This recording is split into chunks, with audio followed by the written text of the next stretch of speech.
Subscribe now and press the bell icon. Never miss an update. देखिए मैं बताऊं आपको, एक आरक्षण तो जरूर खत्म होना चाहिए, वो है राजनीतिक आरक्षण। ठीक है, जैसे अभी यहाँ से सांसद है सुनीता दुग्गल, वो दानक समाज की सांसद नहीं है, वो भाजपा की सांसद है।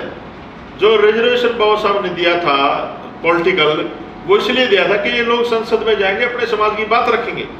हाथरस का जो एमपी है वो मुजरिमों से मिलने जेल में जा रहा है, न्याय की बात नहीं कर रहा, अपनी बात नहीं बता रहा, लोगों के पक्ष में नहीं आ रहा, चाहे गलत ठीक जो भी है, आप लोगों को उचित न्याय की तो मांग करनी चाहिए।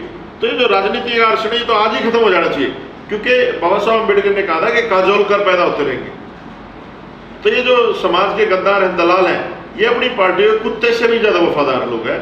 वो एक सनी देओल की फिल्म है कि कातियाई कुत्ते हैं, इनका मालिक कहता भोगते हैं, इनका मालिक कहता काटते हैं, अपनी बात रख ही नहीं सकते लोग। और दूसरा जो आरक्षण की बात आप कर रहे हो, वो बेसिकली आरक्षण नहीं है, वो रिप्रेजेंटेशन है, और वो आर्थिक आधार पे नहीं है, वो गरीबी हटाओ उन्मूलन नहीं है वो, और इन्होंने दिया भी नहीं। वो तो अंग्रेजों के समय में बाबा साहब ने एक विशेष अधिकार लेकर के दिया था, और वो सोशल डिस्क्रिमिनेशन की वजह से था। आपने कभी सुना है कि किसी ब्राह्मण गरीब को घोड़ी पे से उतार के पीट दिया, या किसी गरीब ब्राह्मण को कुएं पे पानी पीने नहीं दिया? तो ये गरीबी के आधार पर आरक्षण नहीं है, रिप्रेजेंटेशन नहीं है। इस देश में चाहे देश का राष्ट्रपति भी है, उसको मंदिर में घुसने नहीं दिया, उसको धक्के मारे, उसने सीढ़ियों में बैठ के पूजा करी। ये जो सोशल डिस्क्रिमिनेशन है ना, इसकी वजह से आरक्षण है। हमें दिक्कत नहीं है, आरक्षण खत्म कर दो आप लोग, लेकिन जिस झुग्गी में हमारी माँ बहनें रह के गुजारा करती, कोठी वालों से कहो कि वो आकर के वहां पर काम करे, वो जाके रहे ना। ये दुष्यंत चौटाला की कोठी है यहाँ पर, इसको कहो कि अपनी बहन बेटियों को भेजो, झुग्गी झोपड़ी बनाएंगे, और वो सुबह म्यूनिसिपलिटी के नलके से पानी भर के लाए, और बच्चे जो है उनके स्कूल में जाए ना जाए, खेलने ना कूदे, वहीं गंदा पानी होता है, वहीं नाली होती है, वहीं लैट्रिन पोटी करते हैं लोग, और फिर ये बात करते हैं बराबरी की। अरे इस देश को साफ तो हम लोगों ने किया, सबको इनके पशु हमने चराए, इनके गोबर हमने गिरे, इनके खेत हमने काटे, इनके धान हमने बोए, सारा सब कुछ तो हमने किया। और ये लोग आराम से, हमारी तो बहनों को, महिलाओं को जो गर्भवती होती हैं, अच्छा खाना तक नहीं मिलता, वो बासी कोसी रोटी खा करके अपने बच्चे का पालन पोषण करती हैं। और इनकी घरवालियां तो फ्रूट पता नहीं क्या क्या खा करके आराम से रह करके बिल्कुल सारी सुविधाएं लैस होती हैं। आप करो, लाइन एक खींचो ना, कंपटीशन की लाइन एक खींचो और खड़े कर लो बराबर में। और मैं चैलेंज करता हूं, आप इस दूसरे चौटाला को ले और खट्टर को ले और मुझे ले आओ और पब्लिक डिबेट करवा लो, पता चल जाएगा इनको किसमें कितना दम है। अरे हमारे जो संस्कार है बाबा साहब के संस्कार, और इनके संस्कार तो आप लोगों को पता ही कैसे संस्कार। तो बात जो है ना रिप्रेजेंटेशन की है, रिजर्वेशन की नहीं है। और रिजर्वेशन अधिकार है, हक है हमारा, भीख नहीं है।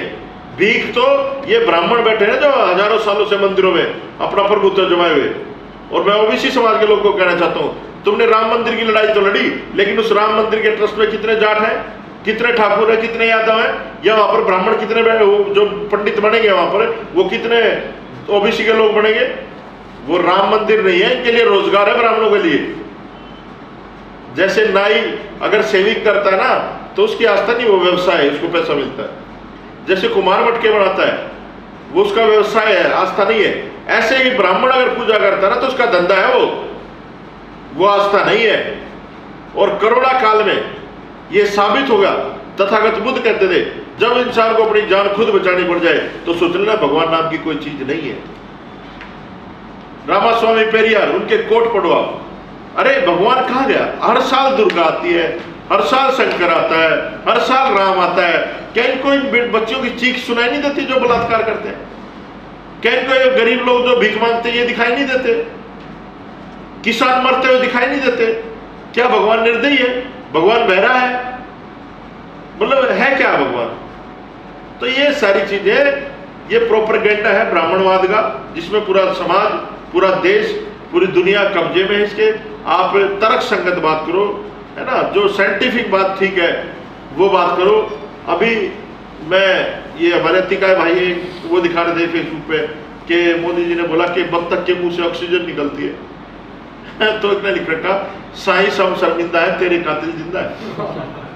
तो ये हकीकत है यार। मतलब ये लोग खीर से बच्चे पैदा कर देते हैं, फ्रूट से बच्चे पैदा करते हैं, कमाल के साइंटिस्ट हैं। ब्लड ग्रुप नहीं मिले तो डॉक्टर दूसरे के उसका ब्लड नहीं चढ़ा सकता। इन्होंने हाथी का सर बालक के लगा दिया, यार कमाल के लोग हैं। तो ये जो पाखंडवाद है, इससे बाहर निकलने का समय है।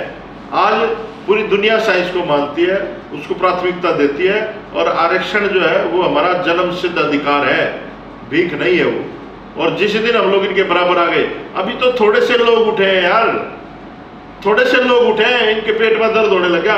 इन चूड़े चमारों को बेचारों कहाँ घुसने देते थे रेस्ट हाउसों में? ये तो बाबा साहब अम्बेडकर की देन है जो आज हम यहाँ पर प्रेस कॉन्फ्रेंस बैठ कर रहे हैं, यहाँ बैठे ऐसी अच्छी जगह पे। नहीं तो ये लोग कहाँ बैठे थे? कुओं में तो पानी बांस से पिलाते थे। तो भाई ये जो सोशल डिस्क्रिमिनेशन है ये खत्म कर दो, और रोटी बेटी का रिश्ता खत्म शुरू कर लो। हम लोग रखो अपना आरक्षण, तुम ले लो। और आरक्षण भीख जो ना, वो तो मोदी ने दिए 10% इनको आर्थिक आधार पे, ये है भीख। बाबा साहब ने तो वह अधिकार दिए शोषित वंचित समाज को। तो ये सर, ये जो गलत लोग हैं ये कहते हैं। अच्छा एक बात और, जब ये देश गुलाम हुआ, जब तो आरक्षण नहीं था भाई, ये छतरी लड़ने वाले लोग थे, कैसे गुलाम हो गए? कितनी बार किस किसने गुलाम किया इस देश को? जब तो आरक्षण नहीं था, जब क्यों नहीं बोले? इस देश का प्रधानमंत्री आज तक कोई बहुजन समाज का नहीं बना। इस देश को कहां ले गए? सम्राट अशोक के समय पे कितनी सारी कंट्रियां इस देश में निकली। ये नाकाबिल लोग सत्ता में है, इनमें काबिलियत है ही नहीं। ये बहका के राज करना चाहते हैं, काम करके राज नहीं करना चाहते। कितने युवाओं को रोजगार मिल गए हैं, पकौड़े तलो जी है, गंदे नाले से गैस निकाल के वहां पकौड़े, कैसे कैसे अजब की लोग हैं यार।